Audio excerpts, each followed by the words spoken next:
Bonjour à tous. Alors bienvenue à la conférence sur l'épuration de l'air par les plantes qui va vous être présentée par Marc-Antoine Canzan, chargé d'expérimentation à l'Astrédor Seine-Manche. Donc l'Institut a réalisé une étude sur 4 ans donc sur justement la dépollution de l'air par les plantes et donc qui apporte des perspectives très intéressantes sur cette thématique dans les villes et au niveau des habitations. Voilà, donc je laisse la parole à Monsieur Canzan. Bonjour à tous, merci pour cette introduction. Donc effectivement, je vais vous présenter aujourd'hui nos travaux de recherche qui sont issus de ces 4 dernières années concernant ce projet, donc qui s'intitule Épuration de l'air par les plantes. Je vais d'abord commencer par une petite slide qui met en avant les différents partenaires du projet. Donc on est de nombreux partenaires, notamment l'association Plantaire Pure, 2 laboratoires de l'Université de Lille avec qui on a réalisé pas mal d'analyses concernant la partie épuration de l'air intérieur. Également donc Suez Environnement, Premier Tech Horticulture qui nous a fourni les substrats et les micro-organismes. C'est Green également qui nous a conçu un prototype pour cette épuration et Haute-Normandie pour la partie air extérieur que je vais vous présenter pour la suite. Donc le plan que je vous propose de suivre pour cette présentation, alors d'abord quelques petits rappels généraux concernant justement l'épuration, la phytoépuration. Ensuite on verra 2 axes, donc la partie du projet qui concerne l'air extérieur. Donc concernant cet air extérieur, je vous présenterai donc le site expérimental et également toutes les analyses qui ont été faites sur ce site. Ensuite, on passera à la deuxième partie qui concerne nos recherches sur l'air intérieur. Donc à nouveau, on verra le concept, les modules qui ont été utilisés, les analyses en cours. Et enfin, donc, je conclurai et on verra les perspectives de ce programme.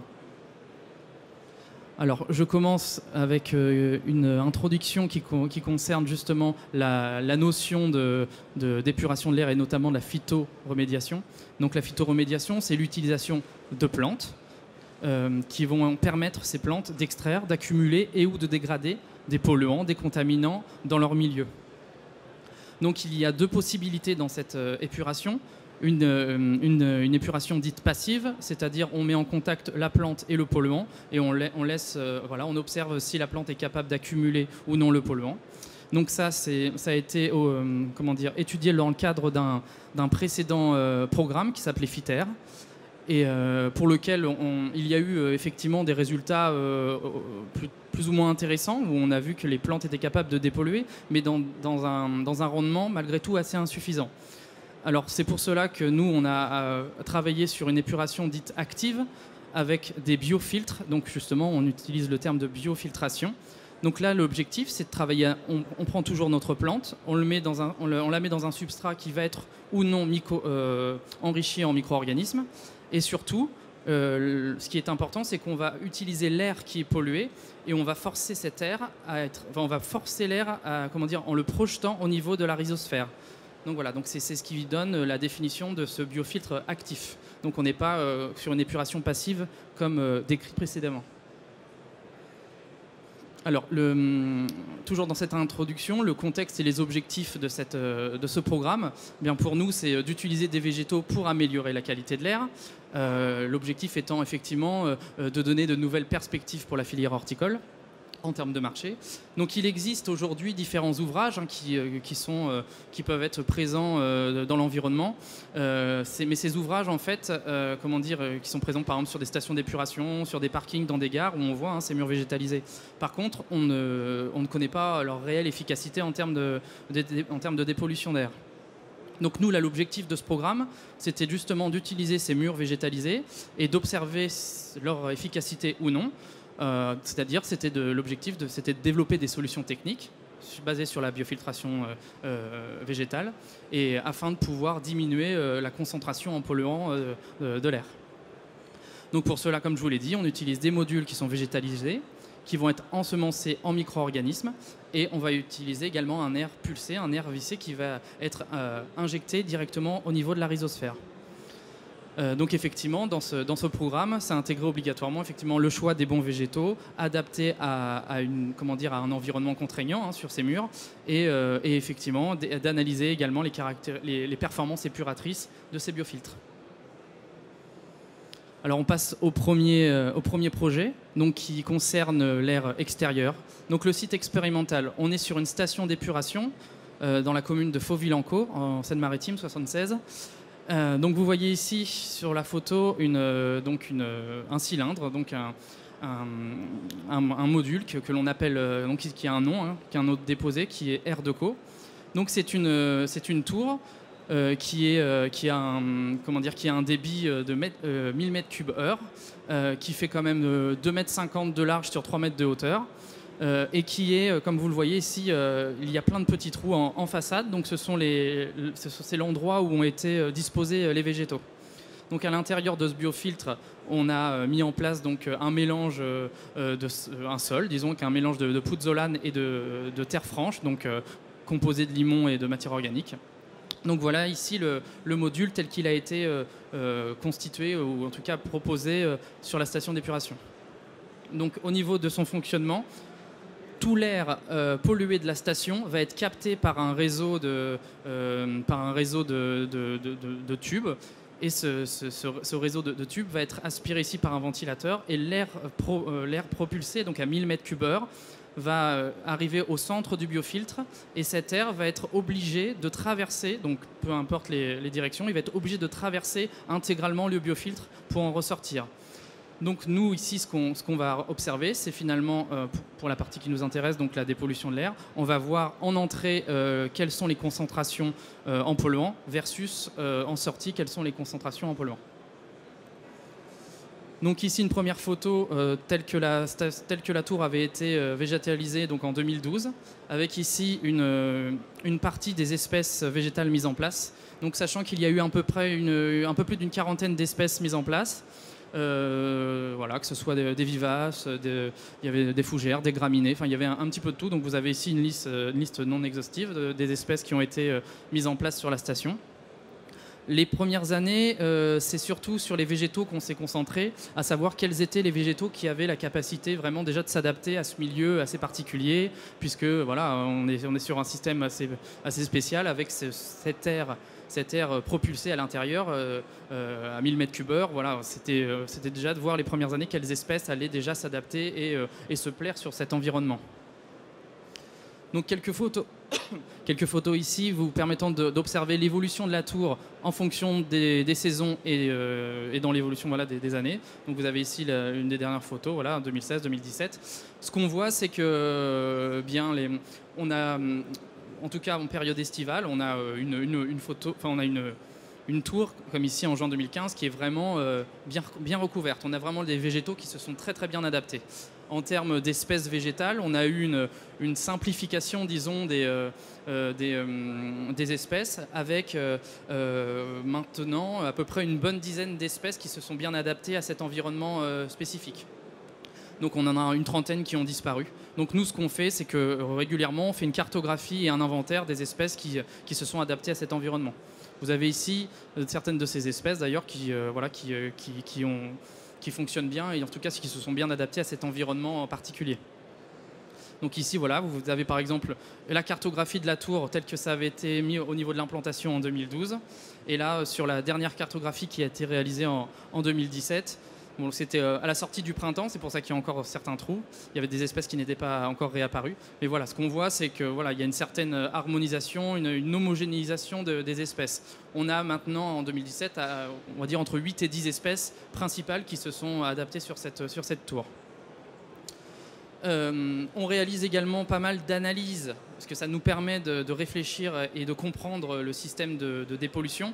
On fait également pas mal d'analyses d'eau, donc des analyses de substrat, mais également des analyses d'eau, puisque cette tour, elle est arrosée avec l'eau du clarificateur, c'est-à-dire la dernière étape de la station d'épuration, en goutte à goutte, au niveau de la partie la plus élevée de la tour. Donc ce qu'on observe, c'est surtout ce qu'on suit, c'est le pH.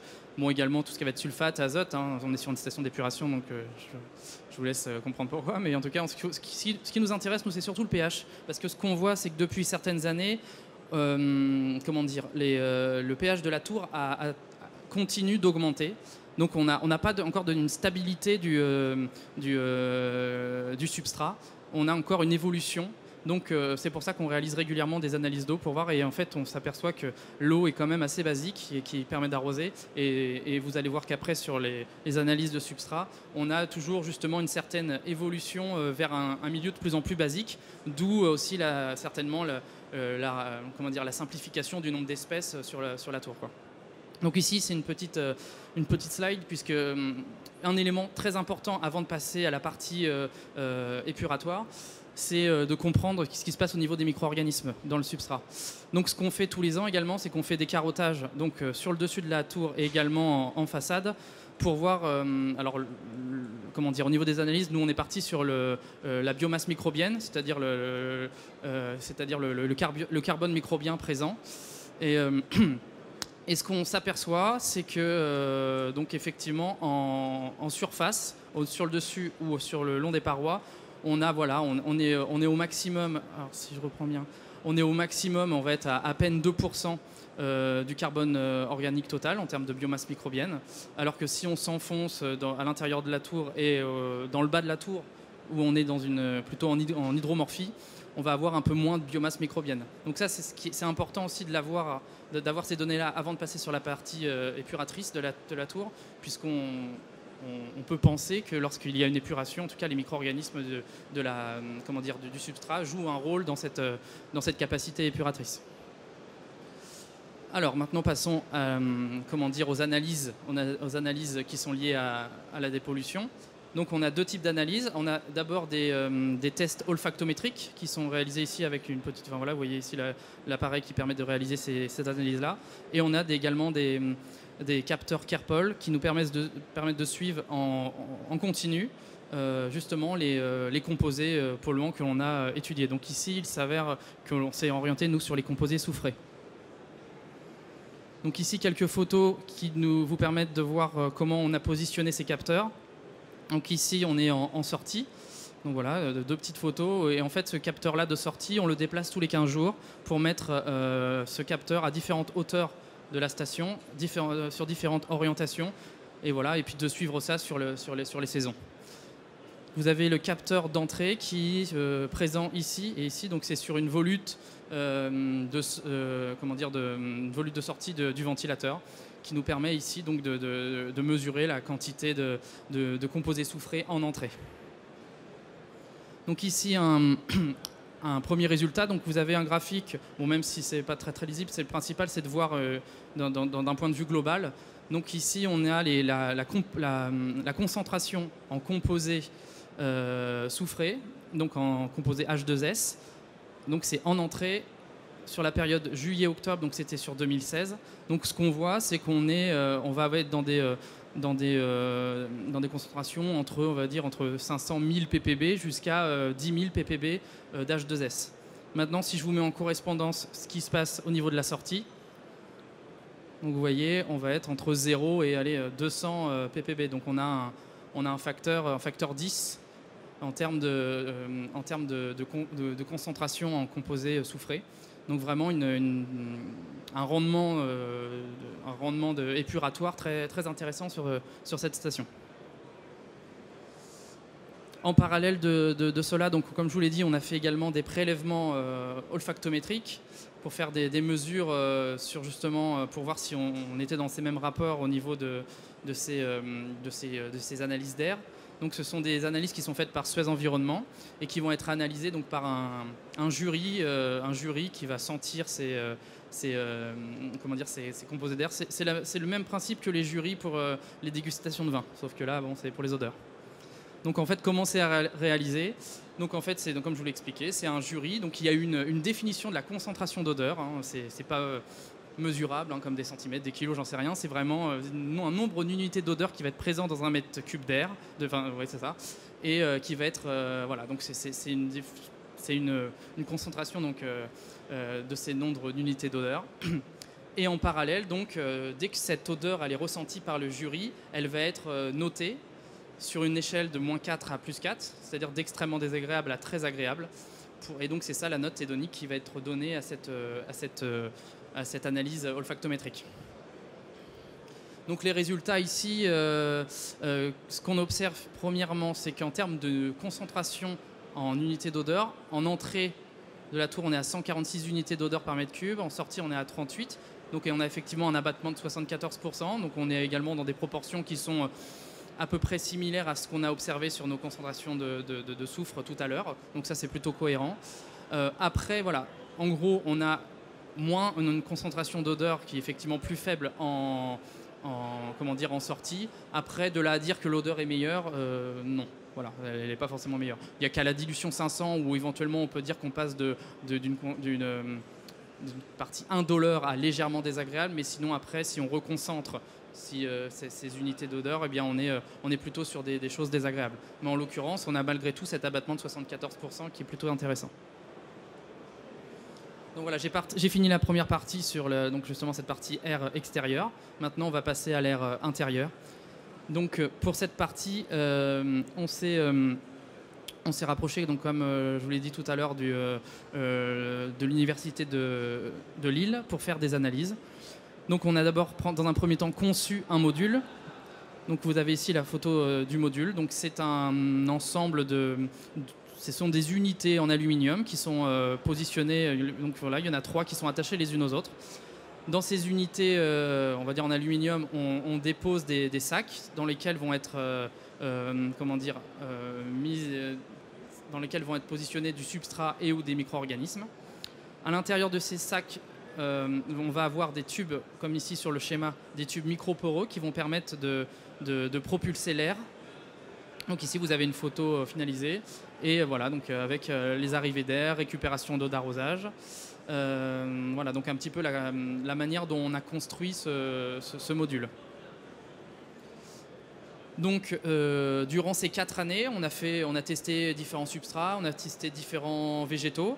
Donc ici, vous avez 2 photos donc, qui illustrent certaines de ces séries qui ont été réalisées. Donc on a essayé des mélanges de végétaux, on a également essayé certaines séries avec un seul type de végétal.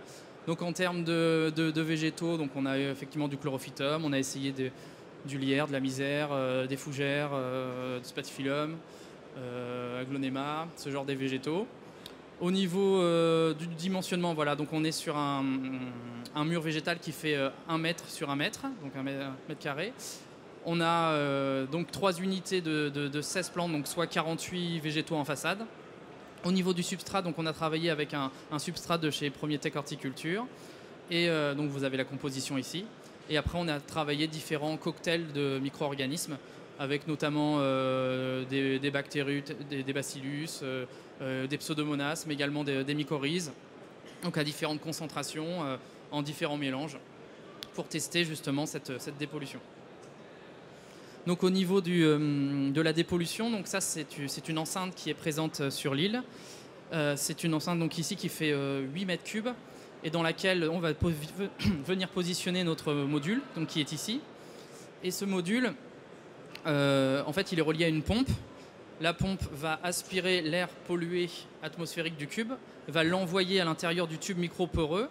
Et l'air va être obligé de ressortir de ce tube en traversant, sur le même principe que tout à l'heure, en traversant le substrat et donc de sortir en façade à l'endroit où sont mis en place les végétaux.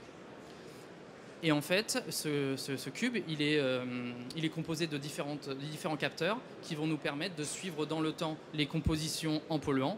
Et l'objectif, c'est de voir si, lorsque l'on fait passer cet air pollué à l'intérieur de nos modules, est-ce qu'on peut avoir un abattement des polluants plus rapide que lorsque l'on laisse le module, l'air du module se régénérer seul.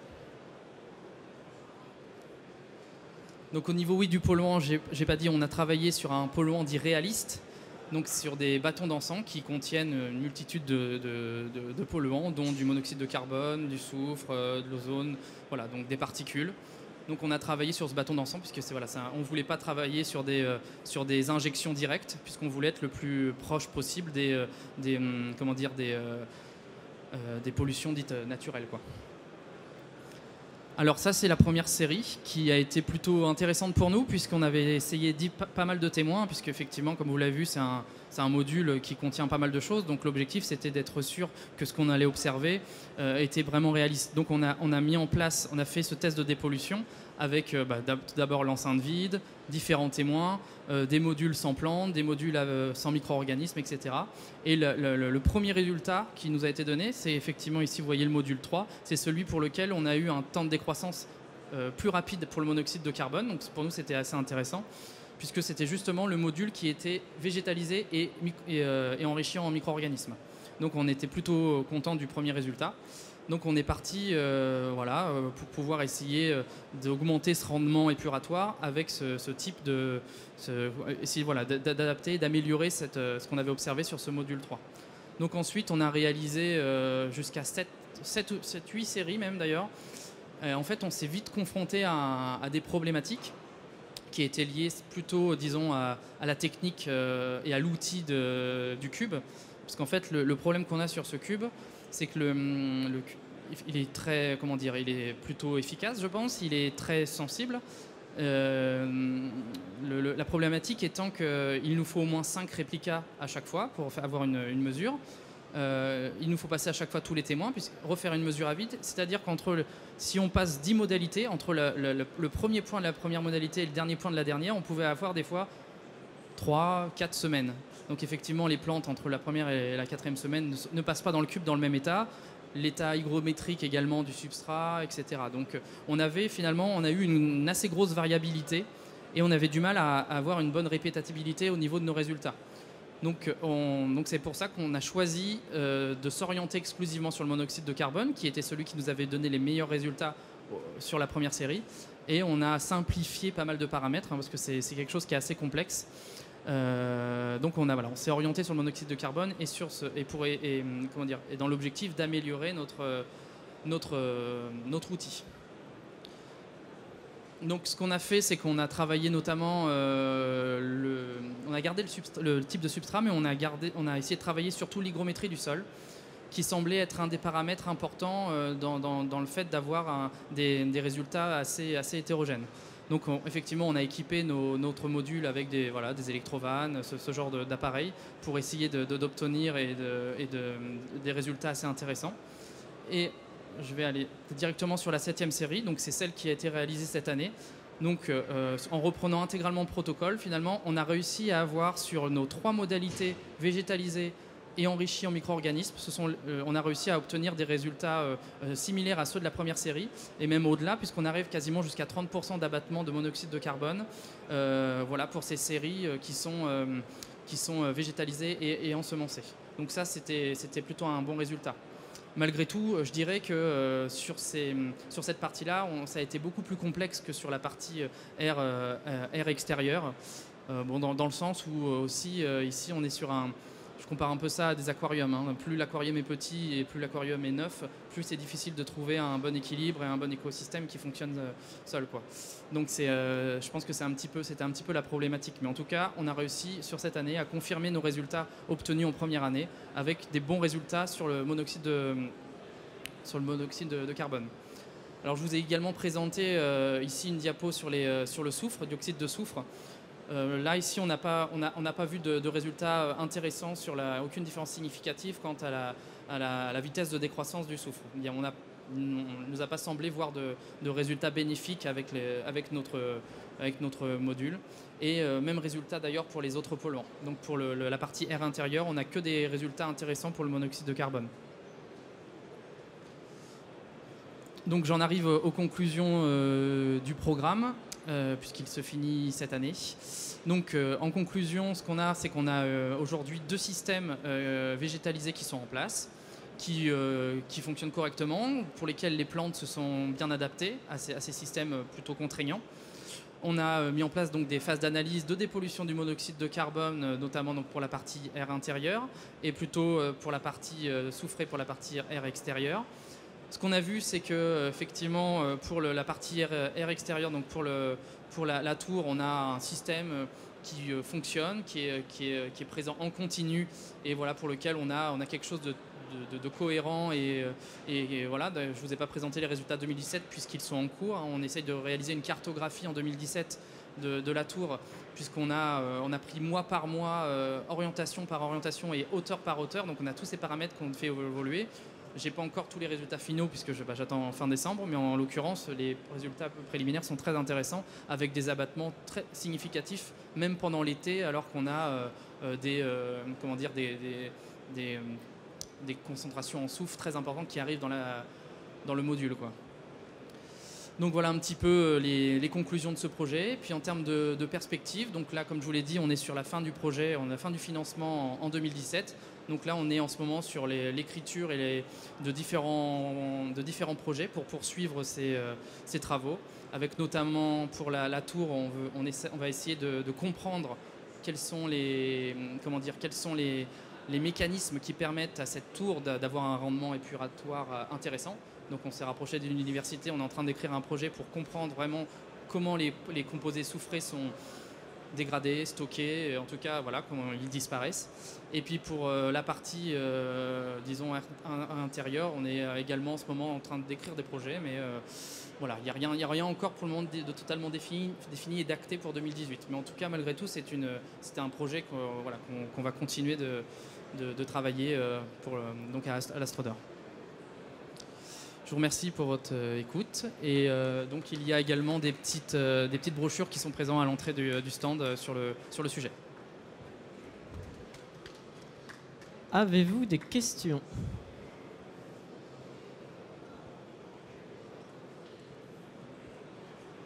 Là-bas. Il y avait une petite question. Oui, bonjour. J'ai une question par rapport à la dépollution de l'air en milieu hospitalier. Ce matin, on a eu une conférence sur les jardins thérapeutiques, mais c'était extérieur. Et en intérieur, est-ce que vous avez fait des tests ? Est-ce qu'il y a des choses de comparées ? Il y a des choses établies ? Alors, il n'y a pas beaucoup de travaux sur la dépollution de l'air par les plantes en général. Disons que pour le moment, on a 2 systèmes qui sont en place. On a testé différents polluants sur ces 2 systèmes. Je reçois effectivement souvent des questionnements sur d'autres polluants qui seraient intéressants de tester sur ces systèmes-là. Effectivement, ça serait intéressant de les tester. Je pense que c'est un peu comme de la pathologie, quoi. Des fois, je pense qu'on peut parler en termes de couple hôte pathogène. Là, je pense qu'on peut parler en termes de couple, finalement, système polluant. C'est des choses qui seraient à tester. Il y a beaucoup de polluants. Les systèmes sont présents ici, mais ils peuvent être adaptés. Ce qu'on a vu, par exemple, sur la partie air intérieur, c'est que le fait de faire varier un paramètre, un facteur abiotique, on peut perdre totalement l'efficacité du système. Je pense qu'il nous manque encore pas mal de notions et pour comprendre tout cela. Pour moi, il y a encore 2 facteurs deux choses importantes qui sont à étudier pour nous, pour bien comprendre tout ça. Déjà, ça va être de tester d'autres polluants. On n'en a pas testé suffisamment. Sur la partie air intérieur, on voulait en tester beaucoup plus. Le temps de mettre en place et de calibrer le module, ça nous a pris du temps sur le fait de vouloir tester d'autres polluants. Ça, c'est le premier truc. Et le deuxième élément, pour moi, très important, c'est des notions de chimie de polluants, quoi. C'est-à-dire qu'on sait que les polluants, ils peuvent vite soit se dégrader ou se complexer. Et le problème, c'est que quand on travaille avec des capteurs, à un moment, on les voit plus, les polluants, mais c'est pas qu'ils sont plus là, c'est peut-être qu'ils ont été justement dégradés, complexés. Et ça, la chimie du polluant, c'est aussi une notion sur laquelle nous on doit travailler pour comprendre tout cela. Maintenant, effectivement, j'ai pas les réponses sur tous les polluants. C'était un nouveau projet, donc pour le moment, j'ai que ces programmes-là qui ont été présentés. Donc là, l'application des recherches que vous faites, c'est en priorité des pollutions qui pourraient être amenées par les murs végétalisés en ville, en fait. Alors en ville, oui, pourquoi pas. Après, pas que en ville, puisque par exemple, ce qui fonctionne bien sur le soufre, donc en l'occurrence sur la partie air extérieure avec notre tour, là on réfléchit à pouvoir l'adapter pour tout ce qui va être les bâtiments d'élevage. puisqu'on est sur des polluants similaires avec des problématiques importantes dans les productions animales.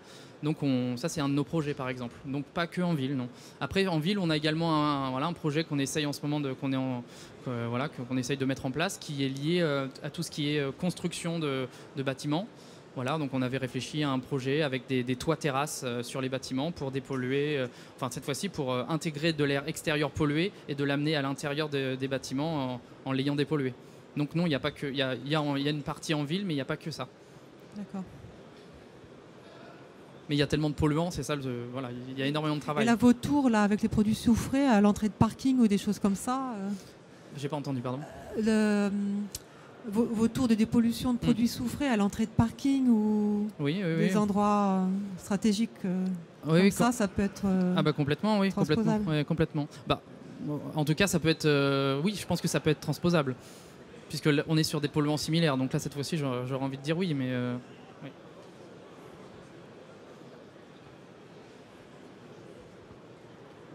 D'autres questions?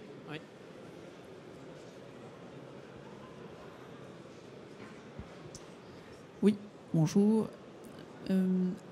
Vous avez étudié donc la dépollution par le substrat, en gros, enfin par la plante aussi, mais en passant par le substrat. Par le biofiltre. Est-ce que vous avez une échelle par rapport à la dépollution uniquement par les feuilles?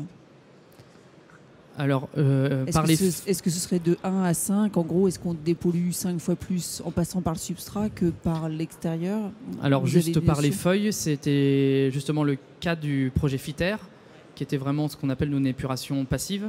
Alors, j'ai plus les données chiffrées exactes en tête, mais je sais qu'on était dans des rendements extrêmement faibles, de moins de 5%, alors que là, on arrive jusqu'à 30%. Alors il faudrait vérifier dans la biblio de FITER, mais c'est extrêmement faible. C'est pour ça que nous, aujourd'hui, même, on se refuse à dire qu'il y a des plantes dépolluantes. Pour nous, on a un système dont la plante fait partie. C'est-à-dire que c'est le biofiltre qui permet de dépolluer. Donc c'est la plante, avec son cortège microbien, le substrat, c'est l'ensemble. C'est ça qui nous permet d'avoir un rendement intéressant. Ouais, d'accord. Mais entre l'air et la plante, entre l'air et le substrat, il y a quand même la plante. Oui, mais il n'y a pas que ça. En fait, on ne sait pas... Pour moi, c'est la base quand même. C'est l'absorption du dioxyde de carbone et... Oui. Ou alors j'ai rien compris. Oui, effectivement. Mais par exemple, pour la tour, donc pour les composés soufrés, on sait que les composés, ils peuvent être... en fait, la plante, la plupart du temps, elle sert surtout de stockage. C'est souvent les micro-organismes qui vont permettre de dégrader ou d'envoyer les composés dans la plante. Et puis il n'y a pas que ça, on voit que nous, même l'eau, le substrat, le pouzzolane, c'est tout un ensemble. On pense que là, je ne sais pas si vous avez bien vu, on passe par exemple de 10 000 ppb en soufre à 200 ou 100.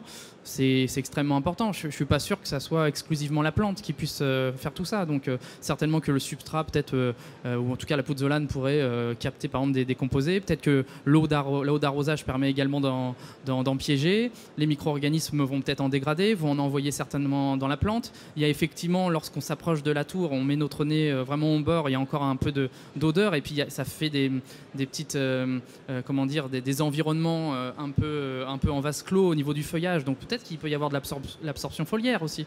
Mais je pense que c'est un ensemble de tous ces facteurs-là. Après, de savoir sur ce rendement de 100%, quelle est la proportion par les feuilles, par les racines, par les micro-organismes, par le substrat, par l'eau.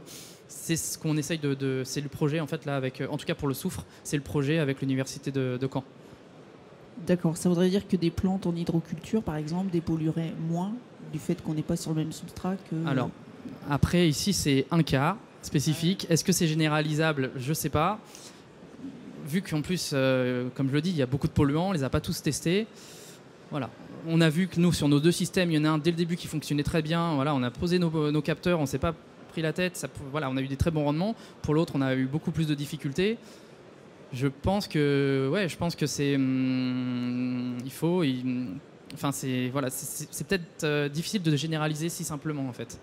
Ça va dépendre du polluant, ça va dépendre du contexte, ça va dépendre de l'environnement, du biofiltre, des plantes, des types de plantes, des micro-organismes qui sont présents et du rapport entre tout ça, quoi. Il y a beaucoup de partenaires, entre guillemets. Plus on est nombreux, moins c'est simple. Ok, vaste sujet. Il y a encore de quoi faire, je pense. D'autres questions?